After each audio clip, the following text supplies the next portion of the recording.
What's up guys, Everything Apple Pro here. So excited to be bringing you this video, an exclusive look at the 13 Pro Max design with a little bonus, the 13 Mini. Its cute new rearranged lens. And at first look, whoa, that's a big bad boy right there. The new trend is larger sensors, so naturally come larger lenses. Now, this is the raw form CAD provided by Carl Lung of Armadillo Tech Cases. Go check his stuff out. I have a link down below. Thank you so much. This is fascinating stuff for me. So I want to say thank you. Go buy one of his cases. And we got the 13 Mini here. So this one matches up with a 13 base model leak that we saw earlier. And I love the new camera arrangement. Now more of a rounded square. It's actually a perfect square now. Both lenses are larger. A lot of little differences everywhere in between on the bodies. Let's break it down. So I'm very fortunate to be in a position to be able to print these with our new fancy machine. First attempt didn't work, which is why this video took so long. I'm sorry guys, but it did show us an alternate universe where the iPhone has a pinky hold on the bottom instead of in your case. And the notch, whoa, it's melting.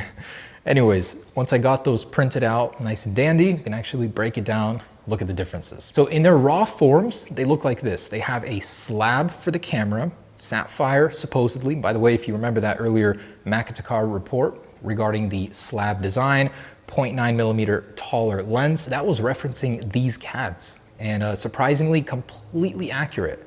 So this lens now sits 0.9mm higher versus the 12 Pro Max, and the overall body thickness is confirmed to be 0.26mm thicker. Makatakar was absolutely right. Yes, the camera lenses are larger now. On the 13 Pro Max, we have a 3.41mm higher lens, so taller, and now 4.81mm wider. Resembles a rounded square more than that of the 12 Pro Max.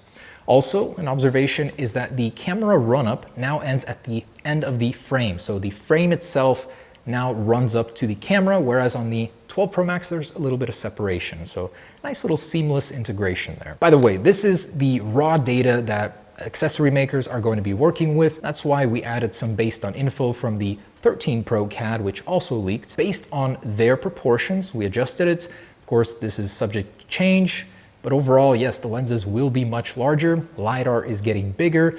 Those we cannot give you an accurate measurement of until we get the 13 Pro CAD. But yeah, it looks really, really big, very freakishly big almost, but at the same time, you get used to it. Just like the iPhone 11 Pro looked a little strange at first, we got used to it, the picture quality will make up for it. And by the way, the raw CAD data with this slab look, we actually saw that on the 12 Mini before. We thought that that's what direction Apple was going with the styling, but it's more of a design guideline for where to stay out of on the actual camera lens area. Speaking of designing a case, we're already working on our new Flex series, our latest beta. I love the sharpness. I'm so grateful for the designer that I have. He does a great job. We're still refining it, but it looks fancy on the 13 Pro Max, and cannot wait to get that to you guys. Now, will the lens feature that darkened look from the iPad Pros? Certainly think it's possible since they're leaning in that design language, more of a rounded square now.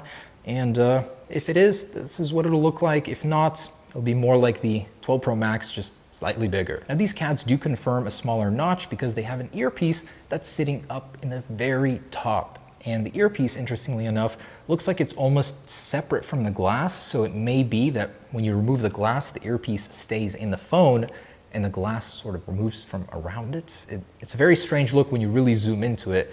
So it seems that the earpiece is a separate piece from the glass now. And from a Twitter leaker, Duan Rui, sharing a notch image. Smaller notches are happening, even more confirmation. So I think it's safe to say at this point, yes, the notch is shrinking, just not disappearing yet. As far as how far the camera lens protrudes, it's now 3.65mm versus 2.79 on the 12 Pro Max. So again, Makatakara was right on the money with a 0.9mm increase to the lens. Now the width and the height are exactly the same, but it's not likely that your old case will fit. Again, because of that camera, it's actually a massive increase in size.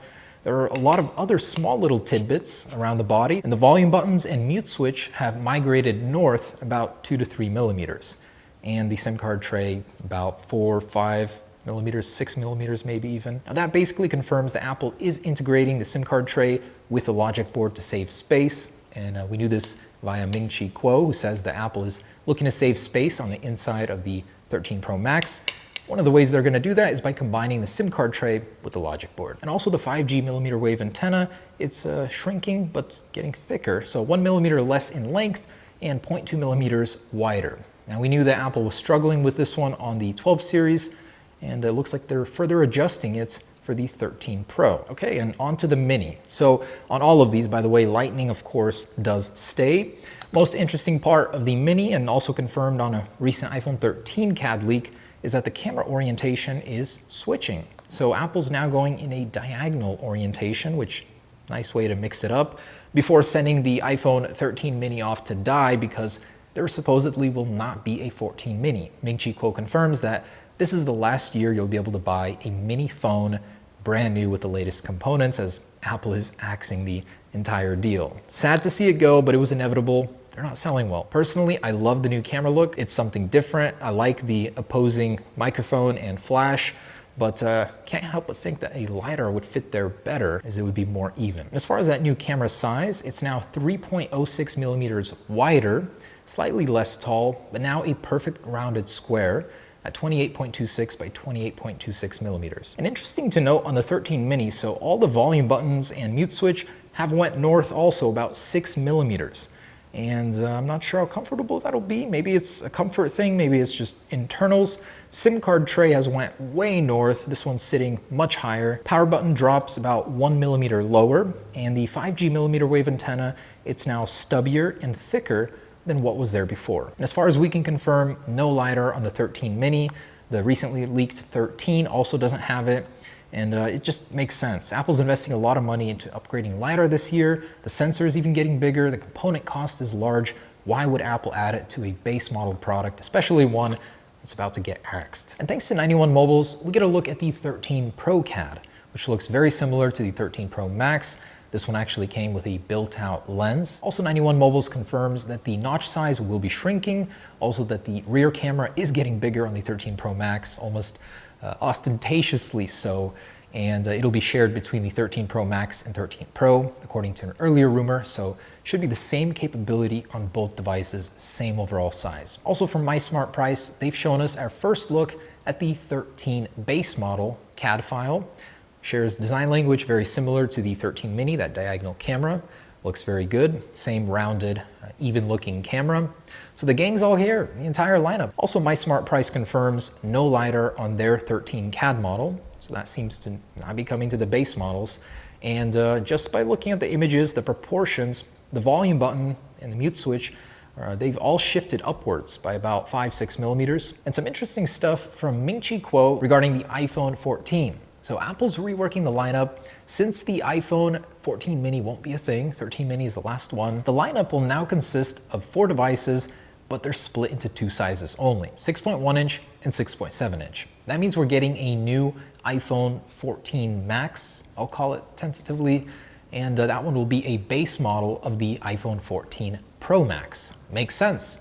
Sell what people want, but just give them a cheaper version of it. Now, earlier from Ming-Chi Kuo, we heard that Apple is aggressively testing vapor cooling chamber technology for future iPhones.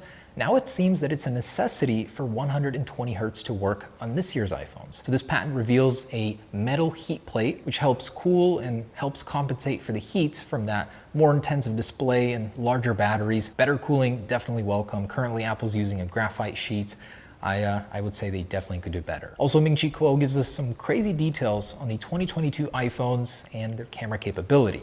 So 48 megapixels is happening next year, and it'll do a lot more than that. So you'll actually be able to split the pixels into 4 and take 12 megapixel images, but take them much better because you're combining 4 pixels into 1. So a 2.5 micrometer pixel size, which absorbs more light and better low light performance. This year, we're getting 2 micrometers on the iPhone 13 lineup, and the iPhone 12 lineup has 1.5 micrometers. So definitely a huge upgrade going forward. It'll record 8K video, which he says is an absolute must for the AR and mixed reality future, which requires 8K, 16K displays to feel realistic. And Kuo mentions that the 2023 iPhone will adopt in-screen Face ID. So regardless of all the rumors we've heard about Touch ID, under-screen Face ID is a pretty big deal. This is going to be completely hidden, just all screen.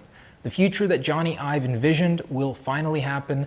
according to quote, in 2023. Now, is it possible for under-screen Face ID and in-screen Touch ID to coexist? Certainly, but maybe the performance of under-screen Face ID is so good that they won't.